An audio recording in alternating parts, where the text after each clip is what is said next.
Allah who is the most merciful, Muhammad, Holy Prophet, peace be upon him. I am Muhammad Mujahid Shehzad. Welcome to all in Mujahid Knowledge Studio.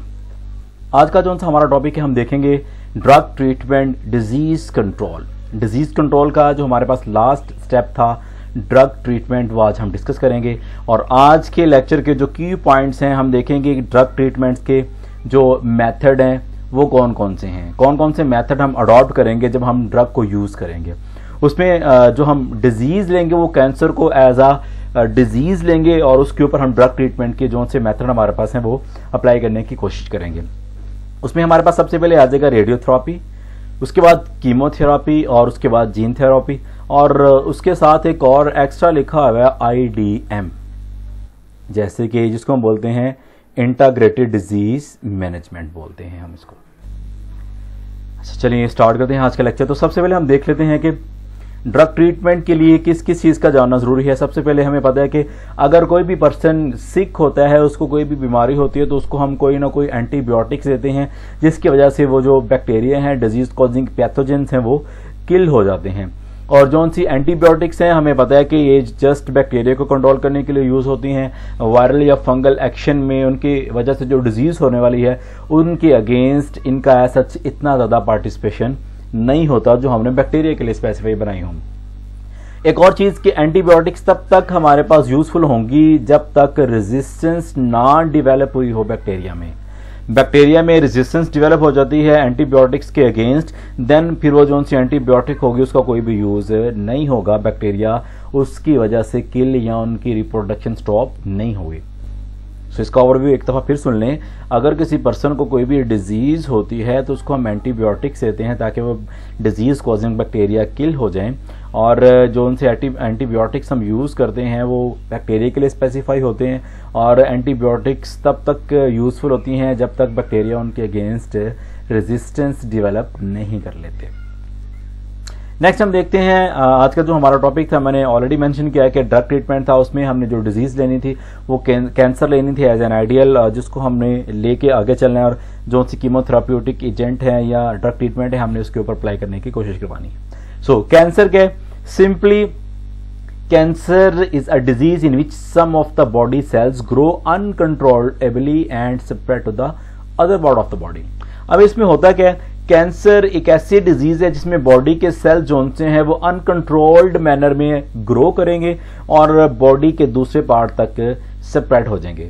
Body के sales होंगे uncontrolled या unwantedly वो grow करेंगे और spread हो जाएंगे body के दूसरे पार्ट तक, तो उसको हम बोलेंगे कैंसर। जैसे कि ये नीचे आप ये वाली वर्डिंग भी यूज कर सकते हैं, द अनकंट्रोल्ड और unwanted division of some body cells which may spread to the other part of the body is termed as cancer। कि अनकंट्रोल या अनवांटेड डिवीजन होगी बॉडी के सेल्स की जो स्प्रेड हो जाएंगे दूसरे पार्ट तक, और इसको हम देंगे कैंसर का नेम। जैसे कि हमारे पास स्किन कैंसर की एग्जांपल है, ये डिफरेंट आपको इस डायग्राम में दिखाई गई हैं कि कौन कौन सी चीज़ का कैंसर हो सकता है, कहाँ कहाँ पे कैंसर हो सकता है। स्किन है, लंग्स कैंसर हमारे पास है, उसके बाद ब्रेन कैंसर है, सो ऑन। अब ये थोड़ी सी आप डायग्राम देख लें, आपको इससे आइडिया हो जाएगा कि ये नॉर्मल सेल हमारे पास हैं और ये हमारे पास कैंसर सेल हैं, दोनों में डिफरेंस यहाँ पे दिखाया गया है। और ये जेनेटिकली इनमें डिफरेंस है कि जो नॉर्मल सेल है उसका जेनेटिक मटेरियल नॉर्मल होता है और कंट्रोल्ड वे में बायोसिंथेटिक मशीनरी कंट्रोल्ड वे में माइटोटिक डिवीजन करवाती है, जबकि कैंसर सेल्स के केस में जो सा DNA है वो उसमें म्यूटेशन आ जाती है, उसमें चेंज आती है, जिसकी वजह से जो डिवीजन ऑफ द सेल है वो अनकंट्रोल्ड हो जाएगी, अनवांटेड हो जाएगी, और रिजल्टेंटली डिजीज जो सी होगी वो कैंसर होगी। नेक्स्ट जोन है, हमने ड्रग ट्रीटमेंट यूज करना है कैंसर के लिए, उसके पास हमारे लिए जो सी अवेलेबिलिटीज हैं, जो टेक्निक्स हैं, वो सबसे पहले है रेडियोथेरेपी, उसके बाद है कीमोथेरेपी और उसके बाद है जीन थेरेपी।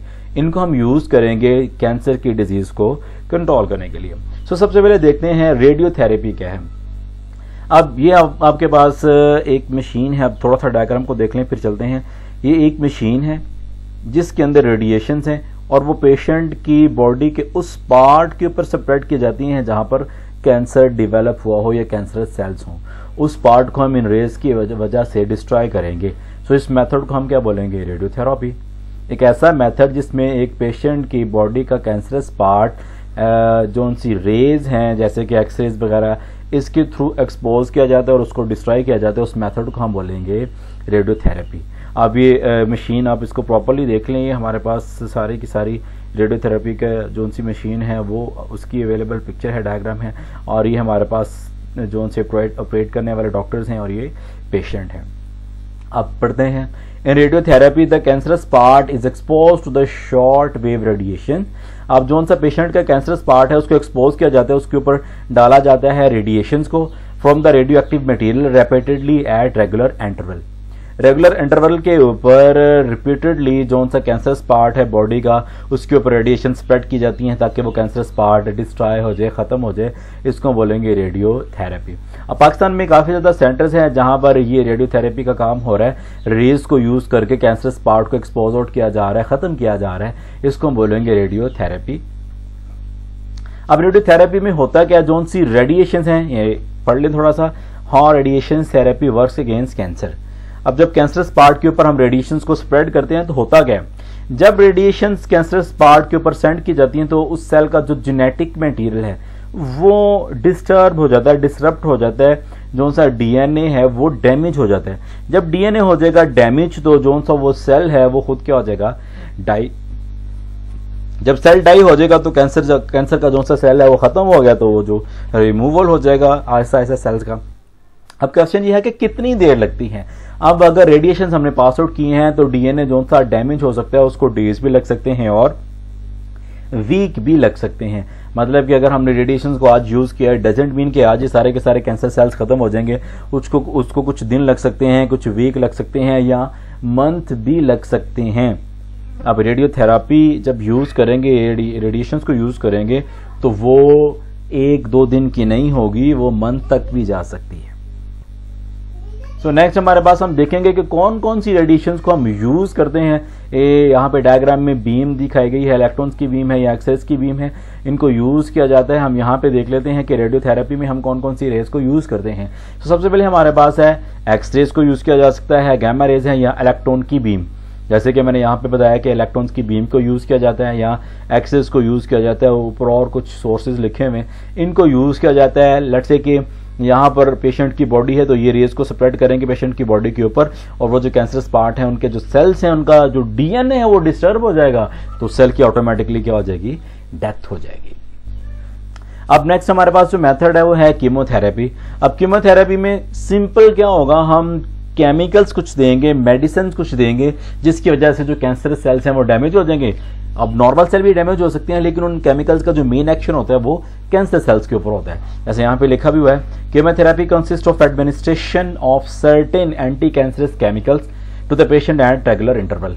हमने रेगुलर इंटरवल के साथ एंटी कैंसरस जो से केमिकल्स हैं वो पेशेंट को देने हैं, जिसकी वजह से पेशेंट के कैंसर सेल्स क्या हो जाएंगे, डाई हो जाएंगे। नॉर्मल सेल भी डाई हो सकते हैं, लेकिन जो मेन फोकस उन केमिकल्स का होगा वो कैंसर सेल्स होंगे। अब उन केमिकल्स की एग्जांपल में मैंने थोड़ा सा यहाँ पे लिखा हुआ है, हाइड्राजीन है या ट्रायाजीन है। काफी ज्यादा केमिकल्स हैं जो कैंसर को कंट्रोल करने के लिए यूज होते हैं, लेकिन मैं यहाँ पे जस्ट एग्जाम्पल के तौर पर 2 को यूज किया। नेक्स्ट हमारे पास है जीन थेरेपी। अब जीन थेरेपी में हम क्या करते हैं, लेट्स से कि एक पर्सन का जीन डिफेक्टिव है, खराब है, तो हम क्या करेंगे, किसी सोर्स से हम वो हेल्दी जीन लेंगे और वेक्टर के थ्रू वो हेल्दी जीन ट्रांसप्लांट कर देंगे। अगर कोई जीन डिफेक्टिव है, रिप्लेस करना है, ऐड करना है, डिलीट करना है, तो वो हम कर देंगे। वो टेक्निक जो सी होगी वो जीन थेरेपी की होगी। अब पढ़ लेते हैं, this consist of isolation the normal gene. हम नॉर्मल जीन को आइसोलेट करेंगे हेल्दी सोर्स से and inserted it into the host, और होस्ट की बॉडी में इनको इंसर्ट कर देंगे थ्रू बोन मैरो सेल्स के थ्रू। ठीक है जी। अब ये हमारे पास एक हेल्दी पर्सन है, फॉर एग्जांपल इससे हमने वो जीन ऑफ इंटरेस्ट ले लिया है, उसकी हमने कॉपीज फिर ले ली है जीन थेरेपी के लिए। लेट्स से उसके लिए हम वायरस, रेट्रोवायरस यूज कर सकते हैं या प्लाज्मिड यूज कर सकते हैं। इसके थ्रू हमने वो कॉपीज उसकी ले ली हैं, और उसके बाद जो पेशेंट होगा उसके बोन मैरो सेल्स के अंदर हमने अपना जीन ऑफ इंटरेस्ट इनकॉर्पोरेट कर देना है उस डिजीज के ट्रीटमेंट के लिए। इस टेक्निक को हम बोलेंगे जीन थेरेपी। एक दफा पढ़ लें, this consist of isolation the normal gene and inserting it into the host through the bone marrow cells. क्या है इसका मतलब? इसका मतलब है कि हम नॉर्मल जीन को आइसोलेट करेंगे, अलहदा करेंगे और इंसर्ट कर देंगे, अंदर दाखिल कर देंगे होस्ट के बॉडी के अंदर बोन मैरो के थ्रू। तो इस टेक्निक को हम बोलेंगे जीन थेरेपी। अब नेक्स्ट हमारे पास कुछ एग्जांपल्स हैं। जीन थेरेपी किस चीज़ के लिए परफॉर्म की जा सकती है। डेफिनेटली मैंने बोला था कि कैंसर को हम आइडियली यहाँ पे ले रहे हैं अपने टॉपिक को कवर करने के लिए। सो वो कैंसर के लिए की जा सकती है, सिस्टिक फिब्रोसिस के लिए, डायबिटीज़ है, हार्ट के डिजीज़ हैं, इवन के एड्स के लिए भी यूज़ की जा सकती है। अब चूंकि हमारा एड्स मेन टॉपिक नहीं है, नहीं तो फिर मैं इस चीज़ को भी थोड़ा सा एक्सप्लेन करता। मैं जस्ट एक चीज़ बताता चला जाऊं कि ह्यूमंस की बॉडी में कुछ डीएनए का पार्ट, एक जीन है, उस जीन ने HIV का जो रिसेप्टर साइड है उसकी प्रोटीन को बनाना होता है। तो अगर हम उस जीन को डिस्टर्ब कर दें, ब्रेक कर दें, तो फिर वो रिसेप्टर साइट की सिंथेसिस नहीं होगी और HIV अगर बॉडी में आ भी जाए तो इन्फेक्शन कॉज नहीं होगी। नेक्स्ट हमने IDM देखना है। ऑलरेडी हम पिछले लेक्चर में इसको डिस्कस कर चुके हैं, मैं फिर बताता चला जाऊँ। सिंपल सा मेथड है, लेट्स से ये डायग्राम को समझिए। ये कोरोना वायरस है और कोरोना वायरस को कंट्रोल करने के लिए हमने एक से ज़्यादा वेव्स को यूज़ किया था। तो एक्चुअली इसी को हम बोलेंगे integrated disease management. Let's say कि हैंड वॉश है, मास्क है, शेक हैंड नहीं करना, और उसके बाद आंखों को या हाथ मुंह को नहीं लगाना, गैदरिंग में नहीं जाना, ये कुछ साइन सिम्टम्स हैं। और ये एक से ज़्यादा चीज़ें हम इसको यूज़ करें कोरोना को कंट्रोल करने के लिए, इसी को हम बोलेंगे IDM। सो बता भी देता हूं, कॉम्बेटिंग डिजीज को कॉम्बेट करना, यूटिलाइजिंग ऑल मेथड, हर एक मेथड को यूज करके एज एंड व्हेन रिक्वायर्ड, जब जैसे जरूरत हो, and ensuring the participation of the community, लेकिन कम्युनिटी की पार्टिसिपेशन जरूरी है इस प्रोग्राम में, उसी को हम बोलेंगे इंटीग्रेटेड डिजीज मैनेजमेंट। अब मैं इसको थोड़ा सा समझाने की कोशिश करता हूँ। हमारे पास फॉर एग्जांपल एक कॉलोनी है जिसमें 100 घर हैं और उसमें ऐसे है कि 50 जोन से हैं, वो सारी के सारे कोविड की जो SOPs हैं उसको फॉलो कर रहे हैं, लेकिन जो 50 हैं वो फॉलो नहीं कर रहे। अब जो 50 फॉलो कर रहे हैं वो तो काफ़ी हद तक सेफ होंगे, लेकिन जो उनसे दूसरे वाले 50 हैं जो फॉलो नहीं कर रहे, तो उनमें इसके कोरोना के स्प्रेड होने के चांसेस ज़्यादा होंगे। तो अगर उनमें आ गए तो डेफिनेटली उस कॉलोनी में सेफ्टी नहीं रहेगी, इसलिए पूरी की पूरी कम्युनिटी को ही अडॉप्ट करना होता है इस मेथड को, IDM को। आगे चलते हैं थोड़ा सा। अब ये वाला जोन सा मेथड है, इसके लिए डेफिनेटली अवेयरनेस होनी चाहिए कम्युनिटी के अंदर। बताया जाए कि जोन सी डिजीज है उसके कौन कौन सी प्रॉब्लम है, कौन कौन सी काजेज हैं और कौन कौन सी रेमेडीज हैं। मतलब कि अगर प्रॉब्लम है तो उसका क्या आउटकम आ सकता है, उस प्रॉब्लम का काजुअल एजेंट क्या है और उसको किस तरह से हमने खत्म करना है। ये तीनों चीजों की हमने अवेयरनेस देनी होती है कम्युनिटी की, तो फिर हम IDM के ऊपर प्रॉपरली एक्ट कर सकते हैं और उसके थ्रू अपने आप को सेव कर सकते हैं। जैसे कि अभी ये सारे के सारे जोन से जर्म्स हैं हमारे कंट्रोल में हैं, हैंड के अंदर है, मीन्स कि हमारे कंट्रोल में है। हमें पता है कि इनकी सिवियरिटी से कौन सी प्रॉब्लम होनी है, ये कॉजुअल एजेंट हैं खुद, और इनको किस तरह से कंट्रोल करना है। अब ये वाला काम अगर हम कर लें तो ये बहुत इफेक्टिव प्रोग्राम होगा डेंजरस डिजीज को एलिमिनेट करने के लिए, और उसके बाद डेंजरस डिजीज को कंट्रोल करने के लिए, एलिमिनेट करने के लिए भी, कंट्रोल करने के लिए भी।